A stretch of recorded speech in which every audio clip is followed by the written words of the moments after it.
It's the Bordas and Bordas Hotline on the Ireland Contracting Nightly Sports Call. Bob Pompiani, Andrew Filipponi in with you tonight. We got some tweets real quick. I'll get to them before we get to the lines. Ron Matthews says, when are the Pirates going to have enough of Gung? It clearly isn't working. I agree. Hitting 140, bad defensively, Bob. He is. But Moran's not all that much better No. defensively. They've moved him back deeper, I've noticed, in order to give him more opportunity to get the balls. But in either case, you're not going to get what you would want prototypically out of a third baseman. They tricked us on Gung. I think they should have actually gone out and gotten a legitimate third baseman this offseason. But a lot of fans were stuck in the past thinking about 2015 and 2016. Well, that would include them, and they shouldn't have been. There was a lot of time between his play, and you don't know what you're going to, especially everything he's gone through. Then Brian Bolton on Twitter, at KD Pomp, at The Pony Show, says, what's your opinion on Hurdle not starting Red Hot Reynolds today with an 11-game hit streak and then pinch hitting him when he had a shot at history? Well, first of all, the history part I don't make decisions based on that. I would have started him because I think he's swinging a hot bat and they need runs. So, yeah, I would have started him, Andrew. He's a young kid. Why not? And he should stay in the lineup when Dickerson comes back. I would take Polanco out. His shoulder, to me, defensively, obviously isn't right. He can't throw the ball to third base or home plate. And the batting average, I think, is, 250. So I'd like to see Reynolds stay in the lineup.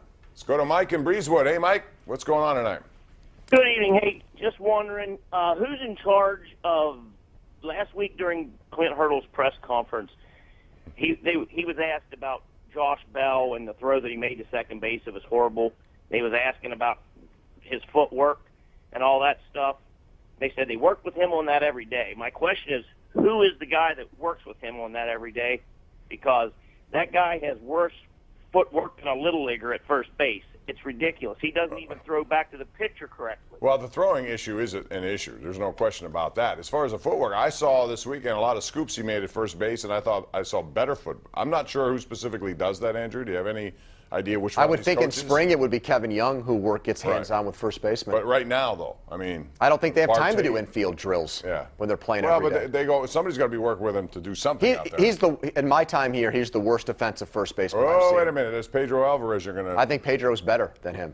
I don't know. He scoops out. I mean, he plays his throws. Now, I don't understand that with a lot of guys. The Oakland Athletics second baseman can't throw. Did you see his throw the other night? Yeah, he looked like Knobloch. He has 9 errors already. Yeah. I mean, the thing about Bell, finally, though, is that you can live with it and stomach it because he's on pace to hit almost 50 home runs. Right.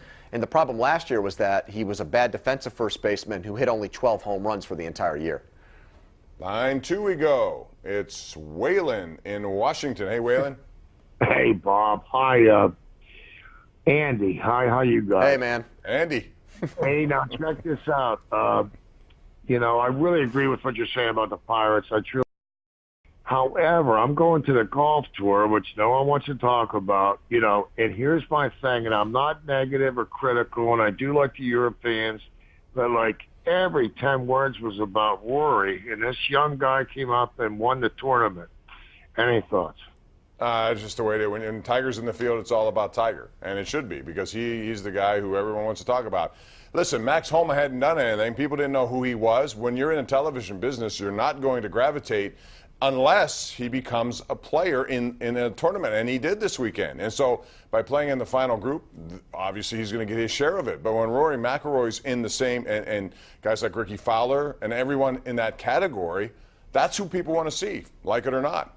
I'm interested in the fact that the PGA got moved up to this month and how now that championship, the way we talk about it, the way it gets presented, the way guys plan their schedules leading up to it and after it, I mean, it's going to be a first for everybody. Well, they had to do it. They found the ratings during football season just don't register. Yeah. And they had too many big FedEx Cup events, against football. You just can't win like that. So they made the proper move. It is a condensed schedule, but it's a good one. Will in McKees Rocks. Hey, Will, how are you?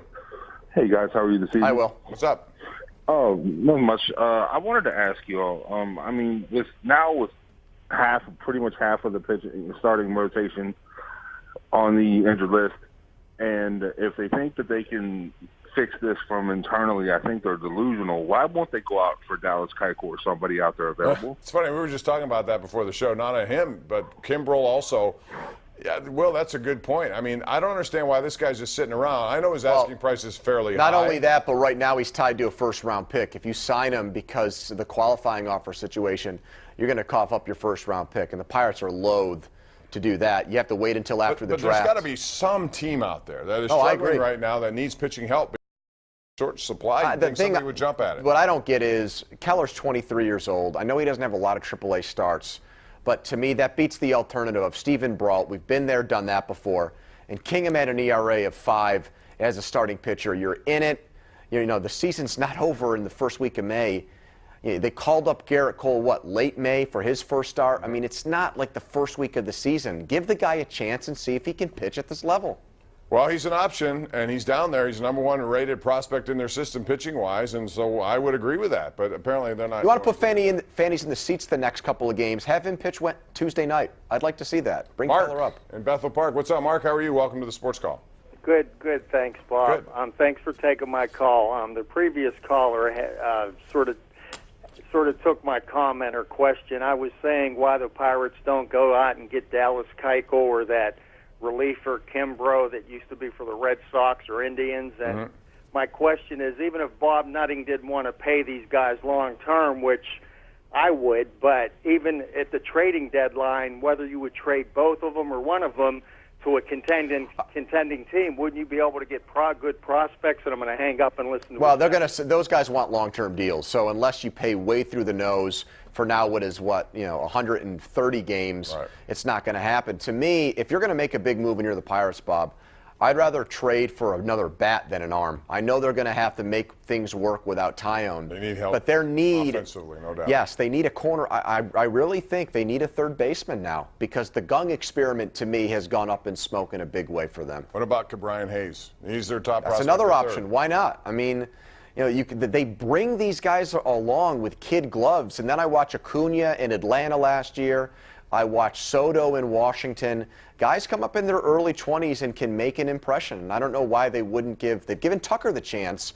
Why not give Hayes and Keller the same opportunity? Tucker was more, they had no other choice really. Well, Bob, when because your of third injury. baseman's hitting 140, that's necessity. I agree. And I've said that like his swing in spring training, he hit 6 home runs, but it seemed like he couldn't figure out anything but the home run. The home run. And you got to hit the ball more than that. And I want to mention this before I go back to the calls real quick, Sure. because I mentioned the Kentucky Derby, and yesterday we saw something. The replay has just taken over the world.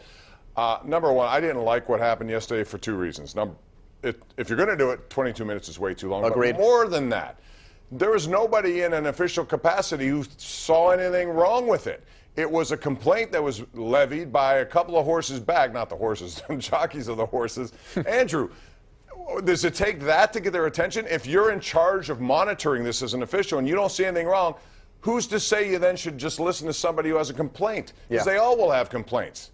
Well, especially when you have a congested field like the Kentucky Derby with 18 horses and slop like we had yesterday. The horse that got interfered with, his jockey did not object. That was war of will.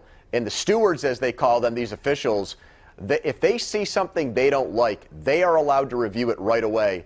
And none of them, when that race ended, said, we need to go back and look at this. It took 2 jockeys complaining who were barely, they even said Country House was not interfered with, and yet he gets elevated to the win. It was bogus. It was, to me, the most fraudulent. I haven't seen all 145 Kentucky Derbies, but to me it was completely fraudulent. Replay has gone too far now. I never thought I'd say that because I loved it when it first came. Now it's gone to the point where it's gone too far. NFC Championship game, Final Four, Vegas, San Jose. So many. And, if you're going to do it, now you're to the point where the NFL has decided, okay, let's go to penalties. And if you're the NHL, based on what happened in the San Jose Vegas, you're probably going to say the same. Yep. We got to take a break. we have Dan, John, Chuck, and Pete all coming up next right here live on Pittsburgh CW.